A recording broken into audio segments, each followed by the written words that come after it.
piqué adelante bajo el principio universal de que el que da adelante da dos veces. Ya uno llega a cierta edad que tú empiezas a entender por qué las cosas pasan. Estos son los problemas. Yo creo que yo puedo hacer ese trabajo. Primero hay que delegar, ¿verdad? Yo creo que el gobernador se tiene que enfocar en salud, seguridad, educación, desarrollo económico y tener la guillotina al lado del escritorio. Y tener la guillotina porque que no ejecute, pues le tienes que picar el pescuezo.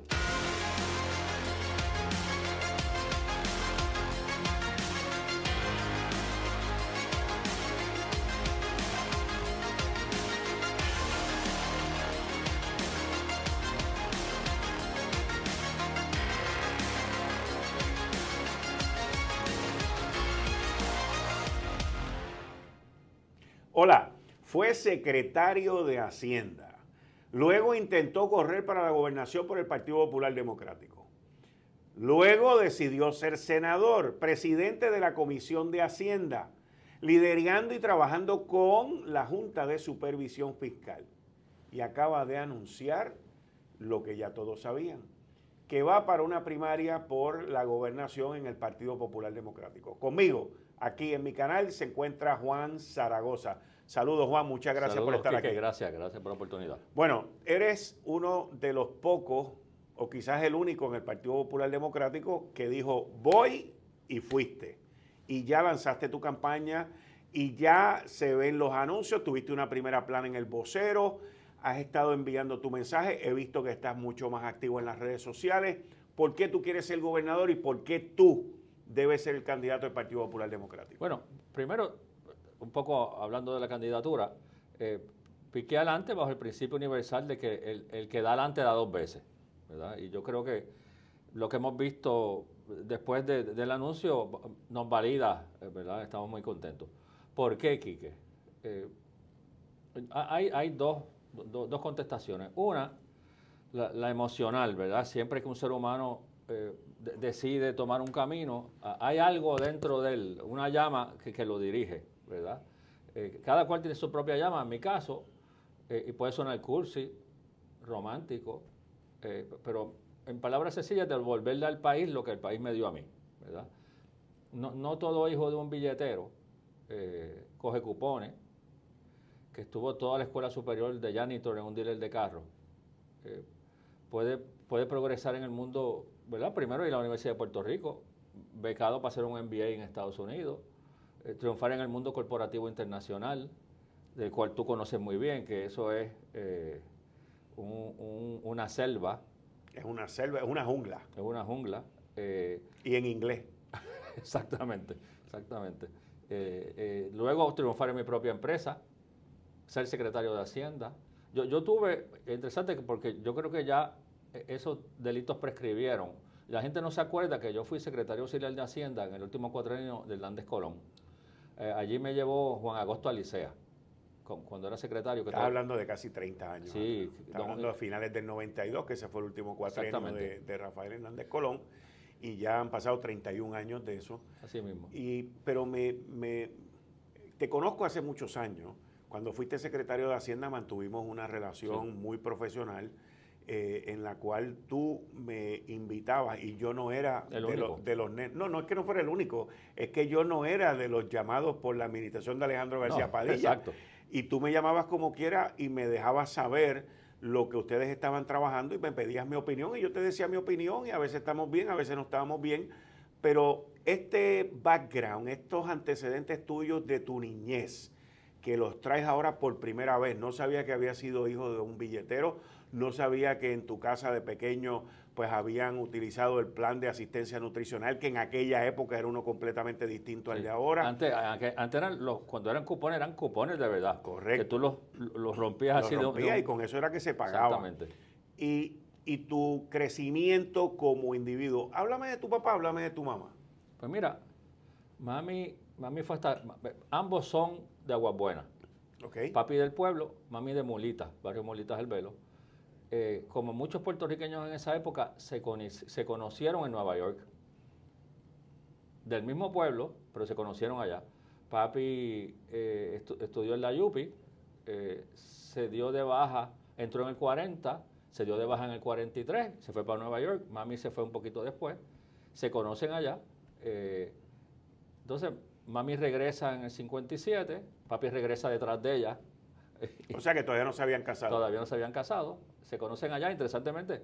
Papi la conoce porque papi era vendedor de seguros cuando jovencito y hereda una cartera de seguros y entre los clientes estaba mami. Mira las vueltas, los laberintos que tiene la vida, ¿verdad? Vienen para acá, para Puerto Rico, se casan, se establecen, somos 3 hijos, yo soy el del medio. Papi fue por un periodo de tiempo, siempre fue vendedor, ¿verdad? Vendedor de carros, después fue billetero. Mami estudió hasta 6º grado solamente, pero el vicio, por decirlo así, no habitual, el vicio que yo tengo de la lectura, lo heredé de mami. Aún con ella tener un 6º grado. Aún con tener 6º grado. Mami se leía hasta las esquelas. Los libros que nos asignaban, en las novelas que nos asignaban en la escuela, ella las leía. Por eso yo fui nerd desde pequeño. O sea, en 5º o 6º grado, yo me leía la enciclopedia. Pero no era que yo buscaba en la enciclopedia, yo cogía el tomo y empezaba a leerlo página por página. Como en casa no había mucho dinero para comprar libros y revistas, mami le decía a los vecinos que cuando votaran Reader Digest, ¿te acuerdas de los Reader Digest? Sí, una revista que casi todo el mundo la recibía en esta isla. Cuando votaran Reader Digest y otras revistas, antes de votarlas las dejaran en el balcón de casa, porque yo me las devoraba. Yo siempre he sido un lector vicioso, todavía al día de hoy lo soy. Y mami era popular, papi pipiolo. Mami siempre fue buena comerciante, en el sentido de que mami negoció en el Colegio Sagrado Corazón y después en el Colegio del Pilar, que por los 3 hijos nos cobraran por 2 nada más. Sujeto a que yo mantuviera las notas, a mí me becaron. Okay. Mami negoció con el de la guagua escolar, también, que fuera un 3 por 2. Y mami, cada vez que cambiaba el cura allá en el colegio, no sé si tú estudiaste en un colegio católico también. En un colegio católico. Pues iba y se sentaba con el cura y negociaba. Sí, le decía, este es el acuerdo que tenemos. Este es el acuerdo que tenemos, pues lo informo y el nene, el del medio, mantiene buenas notas, así que o sea que en ese sentido yo tenía esa presión desde pequeño, ¿verdad? Papi era, como te digo, vendedor. Yo no sé si yo te he contado esto. Yo estudié con papi en la universidad. ¡Qué bueno! Porque papi regresa a la UPI en el 72. Ya le había expirado todo, Quique, todo. Humanidades, biología. Y yo me gradué en el 77 del Pilar, ¿verdad? Y yo, en high school, yo veía a mi papá en la mesa de casa estudiando, leyendo libros de humanidades, de biología, de método cuantitativo.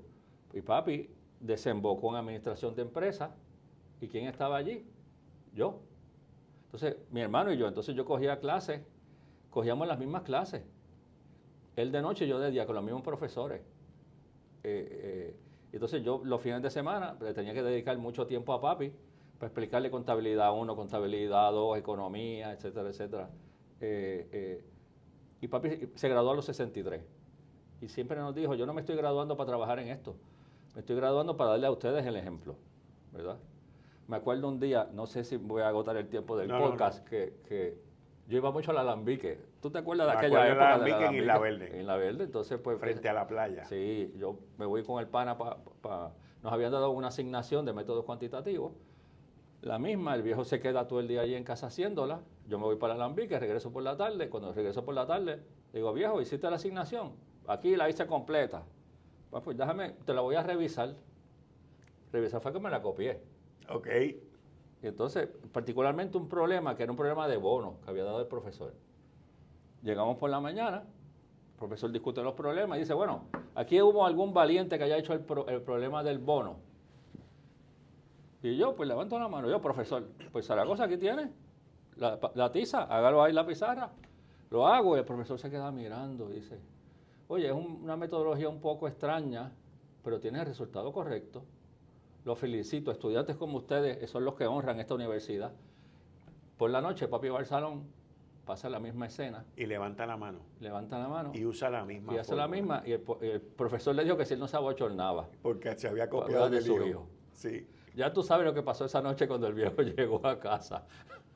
Pero, o sea, oye, era un Puerto Rico diferente, ¿verdad? Era ese Puerto Rico que la vieja te decía, si tú te fajas, estudias y velas la juntilla, porque eso es un factor importante, Tú puedes ser lo mismo que el hijo de un médico o el hijo de un abogado, ¿verdad?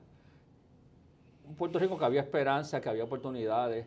En ese ambiente fue que yo me crié, ¿verdad? Yo todavía tengo la carta de cuando me aceptaron en la UPI, porque para alguien pobre, Sí. la UPI te abría un horizonte. La Universidad de Puerto Rico, Río tú Piedras, sabes. aquello era como ir a Harvard. Sí, de oportunidades, uno se sentía allí en el cielo. Como te dije, cuando me gradué me becaron para hacer un MBA, nunca me había montado un avión a los 21. Me fui para allá asustado.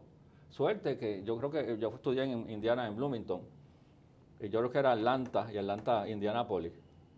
En el aeropuerto de Atlanta me encuentro una persona, un muchacho allí que tenía la camisa de Indiana University. Y yo dije, bueno, pues a este es el que yo tengo que seguir. Yo estuve siguiendo por todo el aeropuerto. Él iba al baño, yo me metía al baño. Yo nunca había ido a un aeropuerto. ¿Y tú no hablabas inglés? Yo hablaba inglés, aprendí Pero en el colegio. masticado. Pero el aeropuerto de Atlanta come Es distinto. gente. Sí, ¿tú no, sabes? es distinto, es distinto. Entonces, pues yo llegué al gate. Y ven acá, ¿y el tipo iba para Indiana también? Iba para Indiana. Qué suerte tiene. Sí, que no era la Sí, camisa de la hermana. Sí. O sea que fue una... Ya uno llega a cierta edad que tú empiezas a entender por qué las cosas pasan, ¿verdad? Yo creo que uno es un resultado de lo que Dios te dio y de lo que Dios no te dio, ¿verdad? Y cuando yo miro hacia atrás, pues yo digo, caramba, yo tuve una infancia con unos buenos valores, pero el éxito no solamente se debió a mi esfuerzo personal, sino al Puerto Rico que existía en ese momento. Yo estoy seguro que si vamos ahí al lado de la Gabriela, donde yo me crié, y tú coges un chamaco de mi edad en aquella época, 14, 15 años, tú me hubieses preguntado a mí, oye, ¿cómo tú te llamas, Juan? ¿Qué tú quieres estudiar? Yo en esa época quería tener un doctorado en matemáticas, a los 14 años. ¿Y eras bueno en las matemáticas? Bien bueno en matemáticas, sí. Y tú me hubieses dicho, pero tú no eres el hijo del billetero. Yo no te vi lavando inodoro los otros días, tú no le coges cupones. Bueno, pero ¿qué tiene que ver? Yo puedo tener un doctorado. Vamos al lado de la Gabriela, mañana. Intercepta o habla con algún muchacho que esté por allí, que ya no va a estar en bicicleta, va a estar en motora, y pregúntale qué tú vas a hacer cuando sea grande.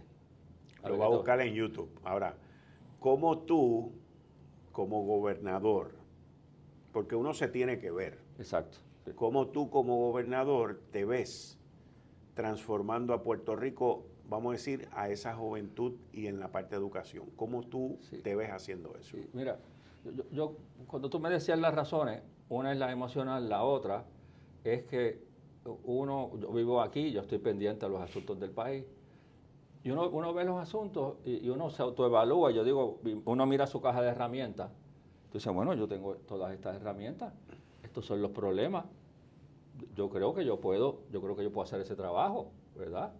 Y yo creo que de los grandes problemas que hemos tenido aquí a través de los años es que no ha habido una mentalidad gerencial corriendo el gobierno. Es que ningún gobernante en ninguna época, de Luis Muñoz Marín para acá, aparte de don Luis Ferré, que corrió una empresa, pero aparte de él, ninguno de los demás ha tenido experiencia gerencial. Y tú sabes que cuando uno está se cría en ese ambiente, pues se desarrolla una estrategia, un plan de acción, uno ejecuta, mide, corrige rumbo, ejecuta, mide. O sea, uno tiene, y eso de tanto hacerlo, pues tu cerebro se alambra de esa forma, ¿verdad? Y uno está acostumbrado a usar unas metodologías y a medir resultados y demás.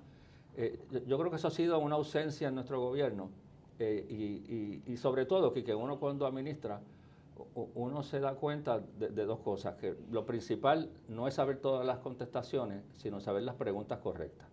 Ahora, ¿cómo tú, como gobernador, podrías empujar a esos secretarios, a ese gobierno permanente, que en una reunión de staff, que estoy seguro que tú has estado en múltiples ocasiones, van allí, te dicen que sí y después no lo hacen? ¿Cómo tú logras ese empuje y esa supervisión en un gobierno que tiene 100 y pico de agencias? Sí. Primero hay que delegar, ¿verdad? Yo creo que el gobernador se tiene que enfocar en salud, seguridad, educación, desarrollo económico. El resto lo delega en una persona capacitada. Pero es lo mismo que en una empresa, en una corporación, ¿verdad? Tú te sientas con el secretario, le dices, tienes 90 días que me hagas un diagnóstico de la agencia, y no solo de la agencia operacionalmente, sino de los problemas, por ejemplo, del sistema educativo, ¿verdad? Y me lo traen. Y de ahí, entonces, ¿cuál es el plan de trabajo para atender los 3 o 4 grandes problemas de esto? Porque si alguno aprende en la gerencia, es que quien mucho abarca, poco aprieta, ¿verdad? ¿Cuáles son los problemas críticos? Distíngueme entre síntomas y problemas, entre síntomas y enfermedad. Establecer due dates, establecer una forma de medir resultados, dar seguimiento oportuno y tener la guillotina al lado del escritorio. Tener la guillotina porque que no ejecute, pues le tienes que picar el pescuezo, porque es que aquí tiene que haber un sentido de urgencia. Ahorita me diste una pregunta de educación y te voy a decir cómo yo aplico esa metodología con educación. Educación podríamos decir que hay un consenso de que el producto que sacamos a la calle es bastante deficiente, ¿verdad?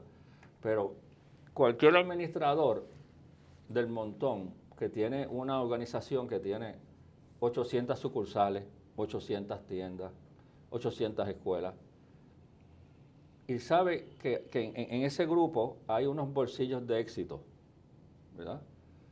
Pues tú dices, bueno, espérate, ¿qué está pasando en esos bolsillos de éxito? Porque no puede ser por accidente. Dentro del sistema educativo de nosotros hay varios bolsillos de éxito. Están unas escuelas especializadas, ¿verdad? Pero el gran bolsillo de éxito son las Montessori. Hay como 65, que ya están distribuidas rural y urbana en las 4 esquinas del país. Yo logré convencer a la Junta de Control Fiscal para que me asignara $250,000 para que la Escuela Graduada de Administración Pública me haga un análisis de correlación de factores. Explícame, Quique, ¿por qué en esas 65 escuelas Montessori la deserción escolar es 1%? 1%. Y acá es 20 y pico. Explícame por qué las tardanzas crónicas, las ausencias crónicas son menos de 3% y acá son altísimas. Pues algo tiene que estar pasando ahí. Algo tiene que estar pasando ahí que si yo lo identifico en un análisis de correlación, podría ser, yo no sé si tú sabes, las escuelas Montessori tienen una secretaría auxiliar aparte y tienen una ley orgánica aparte. Y tal vez no te guste el ejemplo que te voy a dar, pero son como un Estado libre asociado dentro de educación. Okay. Tienen un grado de autonomía. Con fondos federales. Con fondos. Es la verdad. Sí, con fondos federales y estatales. Vamos. Pues. Tú fuiste que pusiste el ejemplo, no fui yo. Pero dime, no. Yo me he reunido con esa gente como 10 veces, porque muchas veces cuando alguien tiene éxito, no logra entender por qué es el éxito. Tú tienes que hacer casi como hipnotizarlo, porque ellos mismos no saben por qué. Sí, no lo reconocen. No lo reconocen, ¿verdad? No se ven como artistas principales, actores principales en algo, sino que la humildad y el éxito los lleva a hacer lo que ellos tienen que hacer. Sí, entonces yo les pregunto, bueno, ¿ustedes qué grado de autonomía ustedes tienen para nombrar al director escolar? Bueno, nombran a la comunidad. Ahí empezamos. Ahí empieza la despolitización. Ok. ¿Ustedes tienen un grado de autonomía en su presupuesto? Sí, tenemos grado de autonomía en presupuesto. ¿Cuál es el movimiento de ustedes con la comunidad y con los padres? Pues tenemos estas dinámicas y un alto grado de... Entonces, te empiezas a dar cuenta de unas prácticas, o como dice el americano, unos best practices. Entonces, lo que estamos tratando de determinar es... La gente no se crea que yo quiero convertir todas las escuelas en Montessori. Yo lo que estoy tratando de ver cuáles son las prácticas gerenciales que están pasando allá adentro, que están correlacionadas al éxito académico. Y entonces, como buen administrador, pues replicar eso en las demás. En el resto del sistema. Oye, lo mismo que haría si alguien tiene 800 tiendas, 800 sucursales.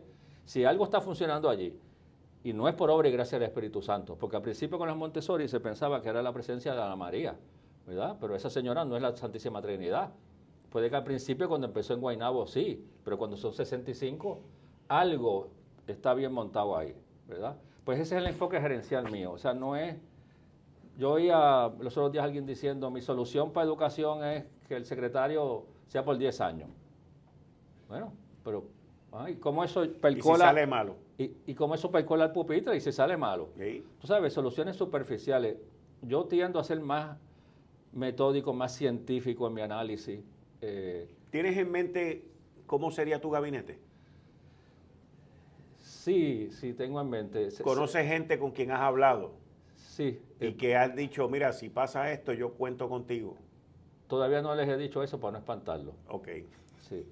Pero los tiene. Sí, o sea, hay unas posiciones que son claves. Sí, pero tú y yo hemos hablado, de hecho, en tu programa, cómo ha ido aumentando la dificultad para atraer gente talentosa al gobierno, de aquellos gabinetes Sí, eso no existe ya. de Hernández Colón, de Ferrer, del mismo Romero. El mismo Pedro Rosselló y el mismo Hernández Colón en su segundo turno también. Exactamente, entonces pues es un reto. Hay un reto básico, ¿verdad? Y es que tú te pones a ver, y yo se lo decía a todos los secretarios de educación en este cuatrienio que han ido a vistas públicas de confirmación, yo siempre le digo, ¿usted está consciente que su organización es la organización más grande y más compleja de la empresa privada o pública en Puerto Rico? Usted tiene 800 escuelas, usted tiene un presupuesto de 5.000 millones, usted tiene 60.000 empleados, o sea, usted es más complejo que Banco Popular. O sea, y Banco Popular tiene una junta de directores y tiene un grupo gerencial de 5 estrellas.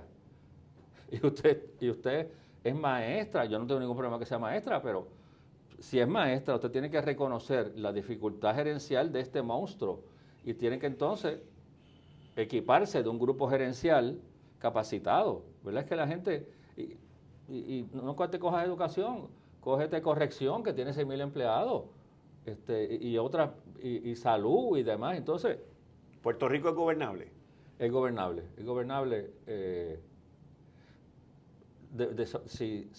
de forma estructurada, ¿verdad? No es gobernable llegando allí a inventar. A inventar o partiendo de la inercia. ¿Sí? De que las agencias, déjala que ellas corren solas. Después que ese secretario haga 1 o 2 proyectitos y no meta la pata. Porque, por ejemplo, yo estuve con Alejandro. Yo tenía otra visión de lo que era ser secretario. Yo pensaba que Fortaleza, de alguna forma, no te iba a decir que me supervisaba, pero que de alguna forma hacía algún tipo de monitoreo y yo tenía que rendir cuenta de mis planes de trabajo. Cero. No, yo estaba por la libre. Sí. A menos que metiera la pata. Que ahí te llamaban a capítulo. Ahí me llamaban. Pero a mí nadie me preguntaba. Y yo tenía otra visión. Yo decía, bueno, pero who's in charge? Aquí hay alguien que está en charge, tú sabes. Y parece que esa ha sido la práctica, ¿verdad? Porque, digo, al fin de cuentas, tú sabes que en el mundo corporativo siempre distribuyen la oficina de la operación de Puerto Rico, que si perteneces al noreste, que si perteneces y el sueño de todo administrador aquí en Puerto Rico es que tú pertenezcas a una región que sea tan y tan grande, que tú seas insignificante. Sí, que nadie sepa de ti. Y que nadie te esté dando follow-up. Sí. Ahora, te voy a invitar para que vengas en una próxima ocasión para hablar sobre el tema de seguridad y de la salud. Seguro. Mucho éxito. Gracias, Quique. Ahí ustedes vieron a Juan Zaragoza, al senador Juan Zaragoza, quien anunció su candidatura a la gobernación de cara a una primaria en el Partido Popular Democrático. Los demás en el PPD que han dicho que van, siguen en observación. Hasta la próxima.